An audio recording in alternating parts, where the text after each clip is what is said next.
10, 9, 8, 7, 6, 5, 4, 3, 2, 1. What's going on, everybody? Welcome back to another episode of Mark's Take Sports Radio, presented by 12 Ounce Sports. Today is January 6th, 2022, my first official show of 2022. Hope everyone had a great new year. Hope everybody is staying safe, staying healthy. Everyone hang in there. Thank goodness we have sports during this time. I'm going to be talking about college football playoff. Pretty underwhelming college football playoff, but I'm going to get into it. Then I'm going to get into the national championship. I'm hoping that this underwhelming college football playoff is it's gearing up. It means that we're going to have a really fun national championship. I don't think we can get a bad game for both. So I'm going to take that we're going to have a really fun national championship because the college football playoff was horrible. Then I'm going to talk NFL. I'm going to give a little warning that betting NFL this week is dangerous because a lot of players are sitting. So again, I would just be careful, read the lines, be smart when betting NFL this weekend. But I have 2 plays and then 1 lean for NFL that I really like. I'm using Fine Line Sportsbook, which has been one of the best sports books I've ever used, truly. And I'm currently on a heater. I believe I went 2-0 yesterday. I had the Mavs +6. There was no way that they were going to lose on Dirk night. No way. And then I had the Michigan State under. It was sweaty, but it did go under. So if I look at I've won 5 straight. So I've won the let's see. No, I've won 3 straight. I did lose. The only bet I've lost so far, I've been on Fine Line Sportsbook since 1-2. So it's been 4 days now I've been on Fine Lines. And I have lost 1 bet so far. And my 1 bet was an NFL player prop to score the first touchdown in Cleveland Browns versus Pittsburgh Steelers. And I bet $3 to win $22, and I bet Najee Harris to score the first touchdown. He was so close. I wasn't even mad about it. It was a +600. I just threw it up there just because he was so close. It was definitely really frustrating there on the 1 yard line, 2 yard line. They throw the ball. But I'm over it because I'm 1, 2, 3, 4, 5, 6, 7, 8. I'm 8-1 on Fine Line Sportsbook. So I don't know what type of luck I'm having on this new Fine Line Sportsbook, but I'm on an absolute heater right now. I had the Dallas Mavericks +5.5 yesterday. I knew they were not going to lose on Dirk night. There was no way. I had the Michigan State under 148.5. I think it went to 126. All right, no, sorry. I think it went to 146. My bad. 126 would be pretty low. They were fouling. Michigan State, they were being fouled, and they were up 12. And I'm like, Nebraska, why are you fouling? There's 1 minute left. You're not going to win the game. And Michigan State kept going to the line. And I think it ended up being a 146. I had LSU money line against Kentucky, -130. They ended up covering, but I took the money line. It was ugly. I thought I was going to lose that one for sure. And then I had the and then I had a teaser. I won a teaser, guys. If I'm winning teasers, this book is in trouble. If I'm winning teasers, the sports book's in trouble. I had the Pittsburgh Steelers +4 and the under 50. It was an easy hit. It was a no sweat teaser winner. But it's if I'm winning teasers, this book's in trouble. And then on NFL Sunday, my first day using this new sports book, went 4-0. I had the Ravens +6.5, easy cover. I had the Titans -3, blew out the Dolphins. The Falcons +14.5, 14.5. They lost by 14 points. Half a point saved me. And then I had the Packers -13 on Sunday Night Football. So I'm on an absolute heater. I'm 8-1 in my last 9. I'm feeling really good. I think it was just this new fresh start on Fine Line Sportsbook. Absolutely fantastic sports book. If you're interested in signing up, DM me on Instagram because I will get you signed up ASAP. DM me on Instagram at Mark's Takes. There's no minimum. There's, you can bet $1. We're not unit shaming on this show, so you can bet $1. You can do whatever. And they have great lines, player props, awesome stuff on there. So Fine Line Sportsbook, if you're interested, DM me on Instagram or even DM me on Twitter at Gracie Marks, Instagram at Mark's Takes. All right, let's get into the college football playoff. So very underwhelming. Again to Cincy first. I think Cincy versus Michigan. I think Cincy had the less embarrassing loss than Michigan. I think Cincy actually, after watching Michigan play, I was like, wow, Cincy was really not even that bad. After watching Georgia just beat, it was a clowning.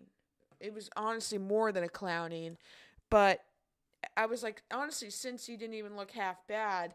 But again, two very boring games, underwhelming, and it's all leading up to what we all talked about at the beginning of the season, Alabama versus Georgia, and it proves that the SEC still reigns all. I mean, it was a no-brainer, truly. But, some people like myself, we like to dream. We like to believe that, maybe something new will happen in college football. But I think the newest thing, Cincy making the college football playoff and even Michigan, that was fantastic for college football. And in the end, I think we're definitely getting the most entertaining matchup, the matchup that everybody, has been talking about, everybody's wanted, Bama versus Georgia. Can Georgia finally beat Alabama? Can Kirby Smart finally beat Nick Saban? It's been a long time coming. Bama, underdog. When I looked, I got it 2.5. It's out down to 3, so Georgia -3 is the line right now. Alabama at plus money is tough to pass up. It really is. And I look at that record of Nick Saban as an underdog, and I say, how is that possible? How can I not bet against this man? When I bet against Nick Saban, I put it up there as like betting against Tom Brady, and I'll never bet against Tom Brady in the Super Bowl. I'll never bet against Nick Saban in the national championship. Again, I've gone back and forth on this now for a while. I've said it's really hard to beat the same team twice, right? It is. I mean, it's hard to beat the same team twice in one season. It's, hopefully Georgia can adjust. But at the end of the day, I also look at it and I'm like, Nick Saban owns college football. He owns everybody. And if there's one person that he owns the most right now, it's Kirby Smart. So I'm taking Bama plus 2.5 against Georgia. I would honestly take the money line as well. I give Georgia a lot of credit for what they've done this year. I think they've had a phenomenal year. I think they bounced back really nicely against Michigan when everybody was saying that they were frauds and everything. But I look at this Georgia team and I look at who they've beaten, and their best wins in the regular season were against Tennessee, Arkansas, who else? Tennessee, Kentucky, Florida, some really fraudulent teams they were playing. And I look at that and I say, yeah, and then they get, steamrolled by Alabama in the SEC championship game. I look at that and I say, yeah, they're going to lose again. Kirby Smart is just not as smart as Nick Saban. He's just not. And Nick Saban owns Kirby Smart. I could say it 500 times. I'm pretty neutral in this situation. Like I've said, picking between these two teams as a neutral fan is not fun at all. It's really not fun. It's basically like choosing the it's just choose between, they're both horrible to me as a neutral fan. I never want to see the SEC win. I always want to see somebody else win in another conference, and preferably the Big Ten. So for me, it's like picking the one that's slightly less worse. And to me, that's Georgia. Like, I don't want to see Alabama win again. They won last year. Why would I want to see Alabama win again? And I know everybody's saying, like, John Mechie's out. I know he's a beast. I know it's a big deal. But the thing about Alabama is their second stringers, their third stringers literally could be like a first team at a Big Ten school or, another school. Like, they just come up. Like, whoever the second stringer just steps up and basically has the same efficiency as John Mechie. So whoever that guy was, I don't know his name, in the, Alabama football, whoever like the second string running back was, Brian Robinson, he basically was like the same as John Mechie. Like it doesn't really matter because they all are efficient. And it's a bummer that he's out, and he did beast. Like, John Mechie was really good against Georgia, but I am very confident that Brian Robinson will step up and be almost as efficient. Like, they're just kind of like, just come up. It doesn't matter because they just have like that next man up mentality. It doesn't matter at all, like, it doesn't matter who it is. They're always going to step up. They're always going to be efficient. And, it's just, I'm like, what? So I like Bama plus 2.5. Let's check out the public money for this game. It's just, I got to check out the national championship public money. Let's see, money.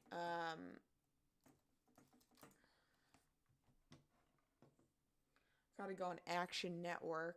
National Championship Action Network. Let's see. Here we go. Sharp action. The sharps are moving. The sharps are moving. The sharps are moving. And obviously, I think the line could change. There's 10 days. I mean, we're coming up on it. It's in 5 days, but there are 10 days in between each game, between the Natty and the playoffs. So,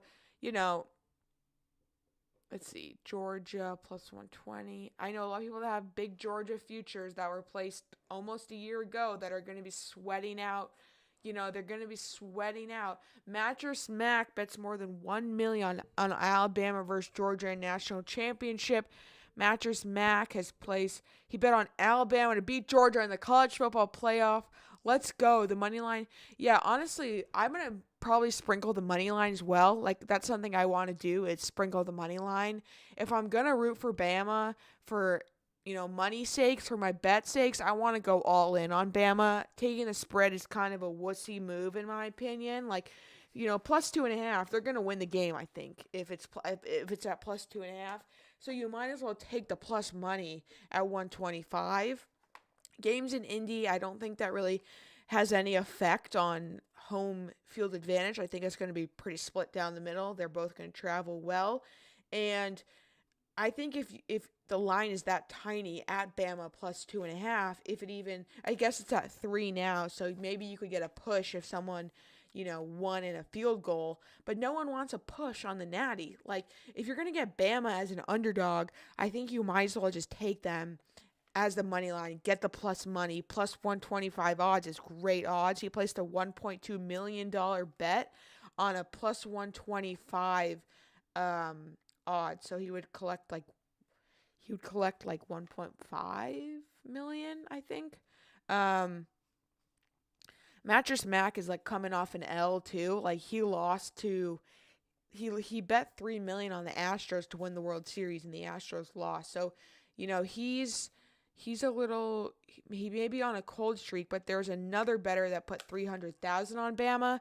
Again, I just don't really want to, I don't want to bet against Bama. I feel like that's the equivalent of betting against Tom Brady. And when I look at that, I'm like, why would I ever do that? Why would I ever do that? It honestly shocked me when the line first came out that Georgia was favored. Maybe that was like an injury thing.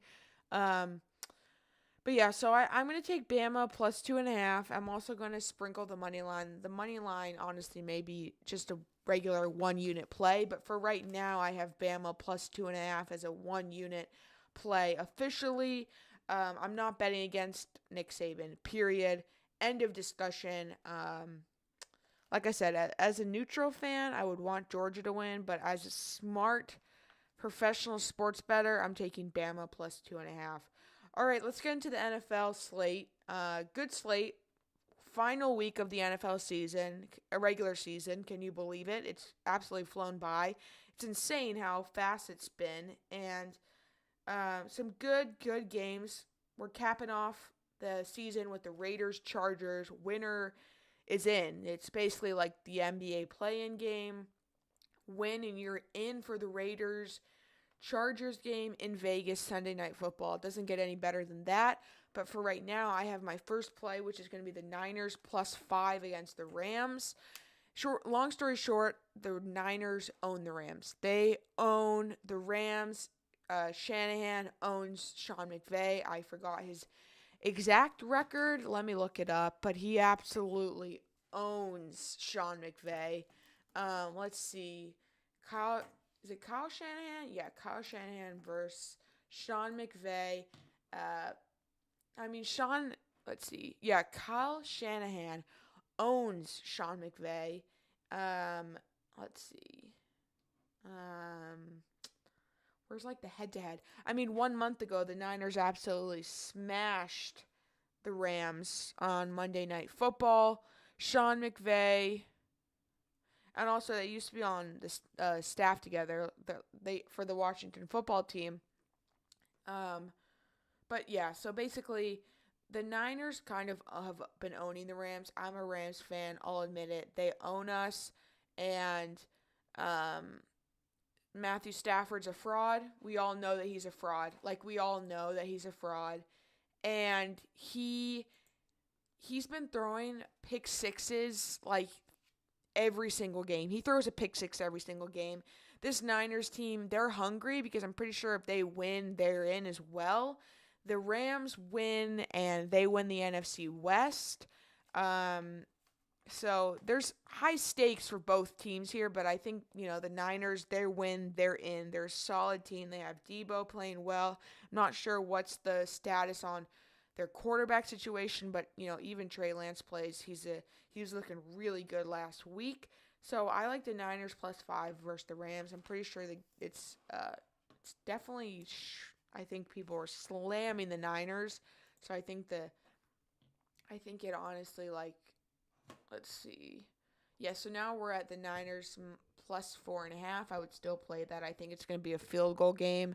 I also like the under 44.5. I think it's going to be really ugly. I don't know. The Niners just kind of own the Rams. I think in the last 5 matchups, the Niners are 5-0. Let me look at that head to head. Let's check it out here. To be fair, some of it was with Goff. So, see here. Oh God, I gotta turn off my ad blocker. Stupid, bro. Don't let me turn off my ad blocker. Here we go. Okay.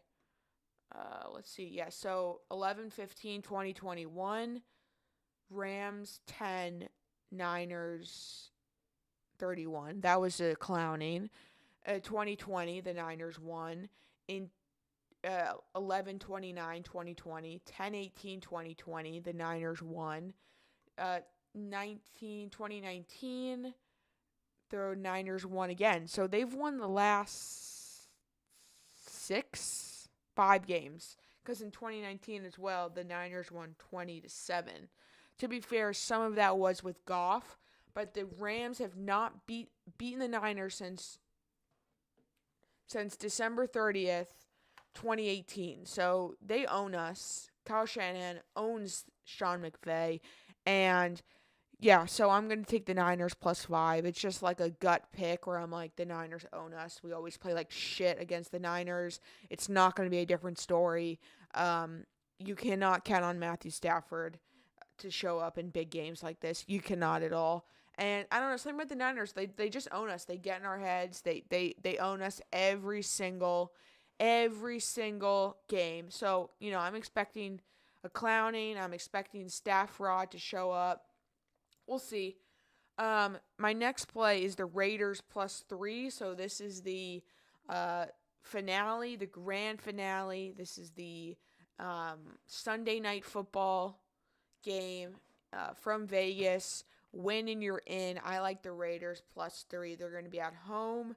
It's going to be loud there. It's going to be, the Raiders have surprised me this year because they really easily could have just folded over. They won. The Ruggs stuff happened when Gruden got fired. I mean, they've had a season full of adversity and full of just really tough moments, and they really could have just folded over, punted until next season. But no, they beat the Cowboys on Thanksgiving, and here they are, fighting for a playoff spot. They beat the Colts, who were hot team, beat the Colts in Indy. So I'm impressed. I'm impressed that they did not just fold over. Chargers, I'm not sold on the Chargers. They're kind of fraudulent, and they're like the most up and down team ever in the NFL. I think this year they're the most up and down team. One week I'm like, yeah, this team's going to win the AFC West. This team's going to win the AFC. I'm going to place a big future for them to win the AFC. And then the next weekend they get like absolutely clowned. So they've been really up and down. They've had their fair share of like injuries and COVID stuff, which, every team has dealt with. But after that, like, I know they had a lot of players out to the Texans, but you cannot get clowned by the Texans. Like, you cannot let the Texans score like 50, 45 points or however many points they scored. It's really their defense. That's the biggest concern. Their offense is great with Herbert and stuff, but their defense, they got to draft somebody this year. Maybe Jordan Davis. I don't know, but they have to get somebody because their defense is horrendous. So I like the Raiders +3 at home. Big stakes at home. Raider crowd is electric.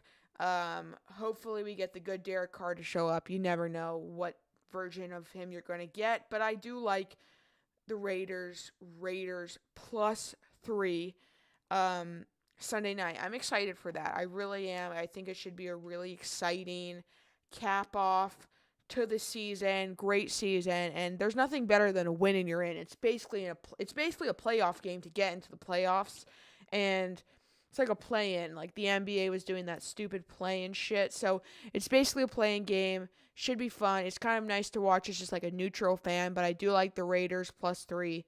My last pick is going to be the Cowboys -7 against the Eagles. Eagles are into the playoffs. I think that was like their big goal for the year, was like to get into the playoffs. Good for them, truly. I mean, no one was really talking about them. No one cared. They're in. I like the Cowboys -7 because the Cowboys are coming off an embarrassing loss last week against the Cardinals. And I look back at that thing where it's like, which teams, didn't cover the week before, and now they're playing teams that did cover. So the Cowboys didn't cover last week. The Eagles did cover, I believe. So now it's like the Cowboys will cover. I have thought about that strategy the entire season, and it's worked out a lot of the time. I'm not sure exactly what like the record is to it now. I think whoever was keeping track of it was like, I don't know who he is. It's kind of just like I stopped hearing about it.